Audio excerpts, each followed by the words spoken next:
আর হচ্ছে মঙ্গলচণ্ডী, মঙ্গলচণ্ডীর পূজা অনেকেই করে।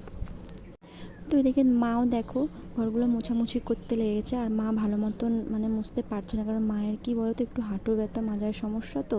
আর আমি মেয়েকে নিয়ে স্কুলে গেছিলাম, তাই করতে পারিনি। এসে দেখছি মা করছে, কারণ মা যেহেতু পুজো দেবে, তাই মা সকাল সকাল সব মানে কাজ টাজ সেরে পূজায় যোগাড়যন্ত্রী করতে লেগেছে। তো মা যেটুকুনি পেরেছে যোগাড়যন্ত্রী করেছে, কারণ মঙ্গলচণ্ডী পূজাতে আরও যোগাড়যন্ত্রী আছে, নিয়ম টিয়ম আছে, কিন্তু মা অতটা পারে না, কারণ মায়ের শরীরটা অতটা ভালো না। তাই মা যেটুকুনি পারে সন্তুষ্ট, মানে ঠাকুর সেটুকুনিতে সন্তুষ্ট হবে, কারণ কি বলো তো, মন থেকে ভক্তি করে ঠাকুরকে দিলে না, ঠাকুর ওইটুকুনিতেই সন্তুষ্ট হবে। আর মা মঙ্গলচণ্ডী, মা হচ্ছে ওই কাগজের করে স্বস্তিক চিহ্ন দিয়ে ওইটাই মঙ্গলচণ্ডী করে পুজো দেয়। আর মঙ্গলচণ্ডী মানে তো মা কালী, দুর্গা এগুলোকেই বোঝায়। তো দেখো আমি রান্নাঘরে চলে এসেছি মায়ের জন্য